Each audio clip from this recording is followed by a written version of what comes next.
So Genesis chapter 23, verse 1 to 20. So Sarah died at 127 years old at now called Hebron in the land of Canaan, right?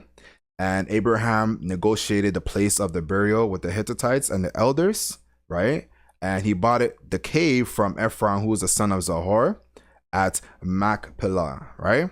He did it in front of the witnesses, the elders and whatnot, okay? So Abraham buried his wife in the cave at Machpelah near Mamre, which is also called Hebron. All right, so Genesis 24, verse 1 to 14. Abraham spoke to his eldest servant, who was in charge of his household. Abraham's servant placed his hand on his thigh and made an oath that Isaac shouldn't marry any Canaanite woman, but marry a woman from the land of where his father is from. Okay? And Abraham's servant left with 10 camels and expensive gifts, right? Okay, so Abraham's servants had to find a way on how to find a wife for Isaac.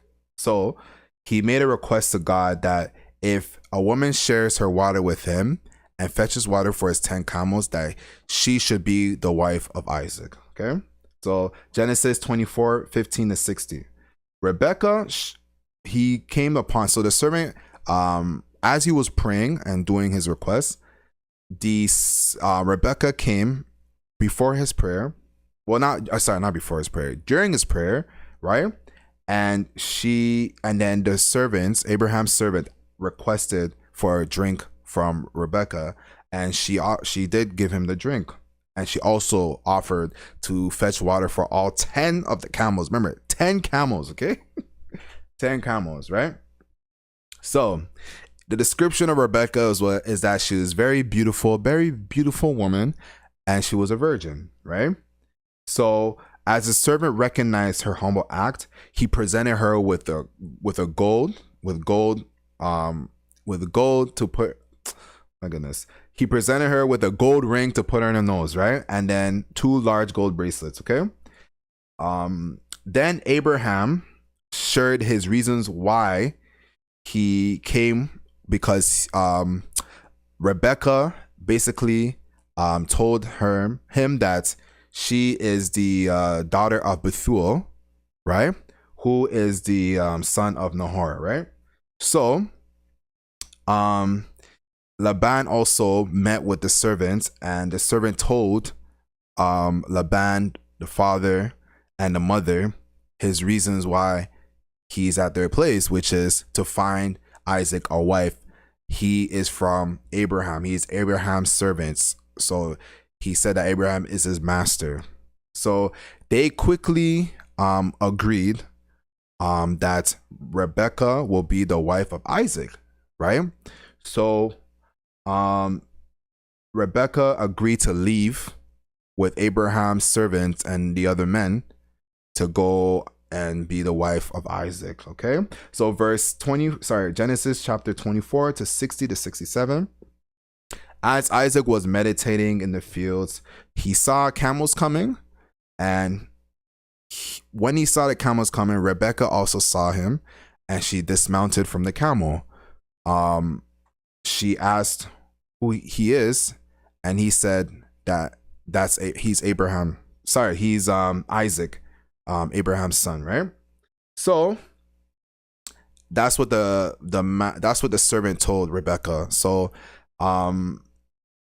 then Rebecca covered her face with a veil, right?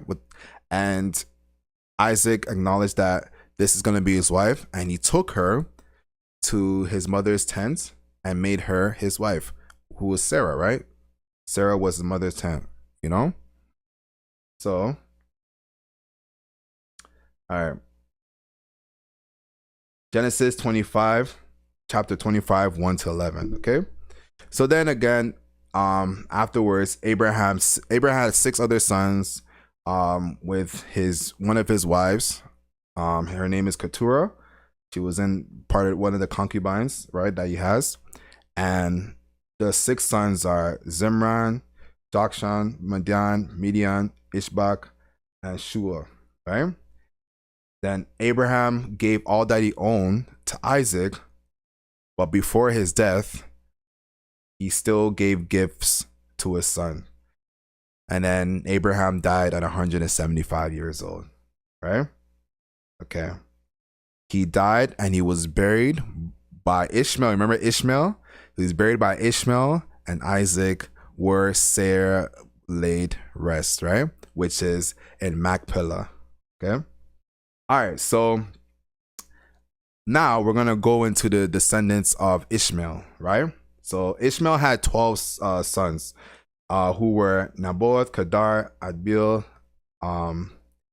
Mibsam, Mishma, Duma, Mas, Hadad, Tema. Remember, I was saying Tema is a city in Ghana, actually. So it's probably named after Ishmael, one of Ishmael's sons. Jetor, Naphish, and Kedma. By the way, I'm still trying to pronounce the names properly, so I'm open for correction, but I'm trying my best to pronounce the names. All right, so these were the sons of the 12 tribes. Okay.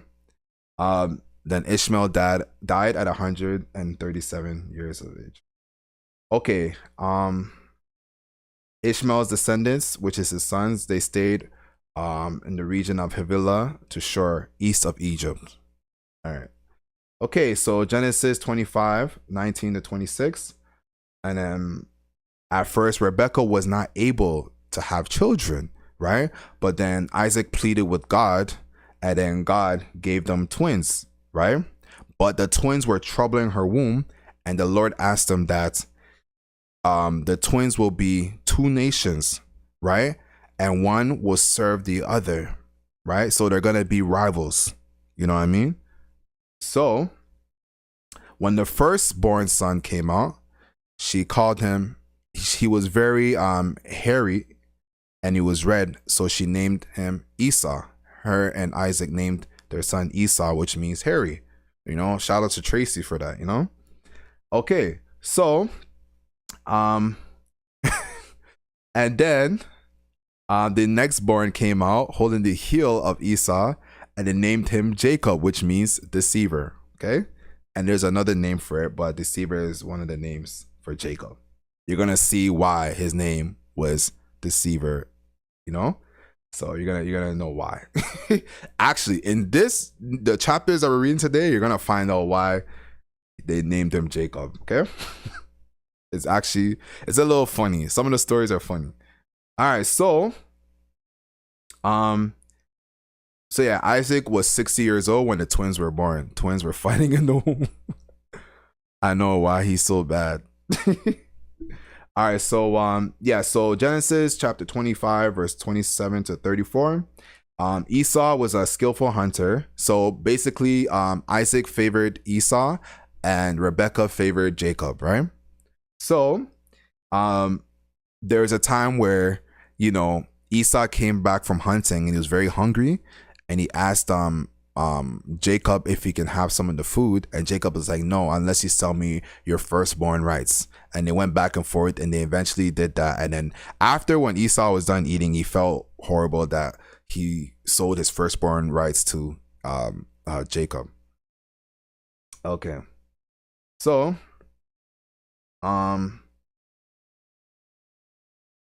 Genesis chapter 26, verse 1 to 11. So afterwards, Isaac relocates to Gerar, which belonged to King Abimelech. Remember, Abraham stayed there as well, right? So God told him to stay in Gerar and away from Egypt, because there was a famine in where Isaac was staying at the time, right? So he wants him away from Egypt. You know what I mean? Was Isaac blind? Yeah, later on he was. When he grew old, you know what I mean? He wasn't blind to begin. When he grew, it's in the new chapters. It'll tell you in the new chapters. So, God just reassures that, you know, the same covenant that he made with Abraham, that the descendants will be inheritors of the land of Canaan, is the same promise that he's given to Isaac as well, right? So,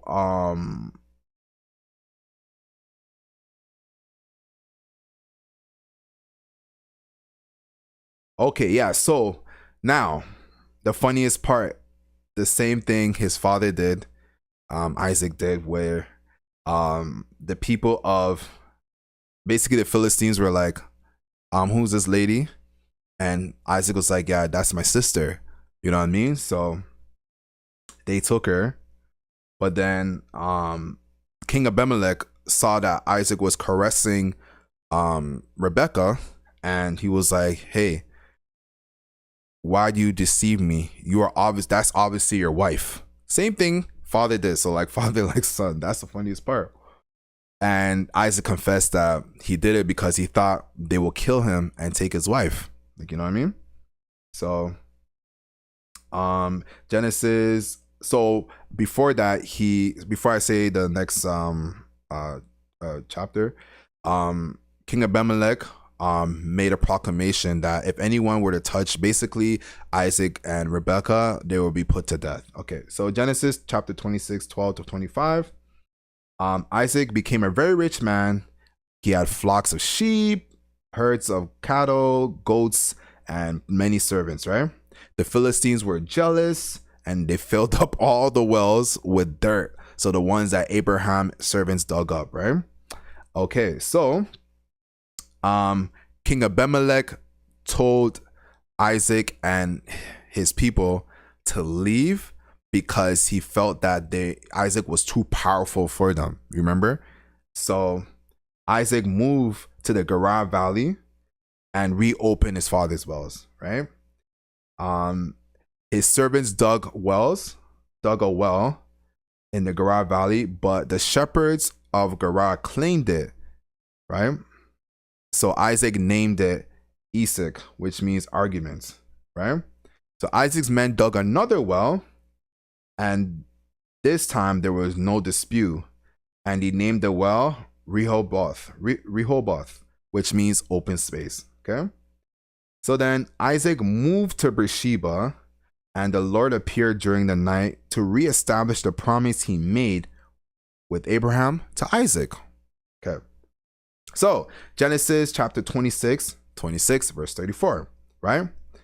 So then along, Isaac is doing his thing, and then King Abimelech and his army commander Philok and his advisor Ahuzath comes to Isaac, and Isaac is like, man, what are you doing here? Like, clearly you hate me. Like, you basically booted me out of the country.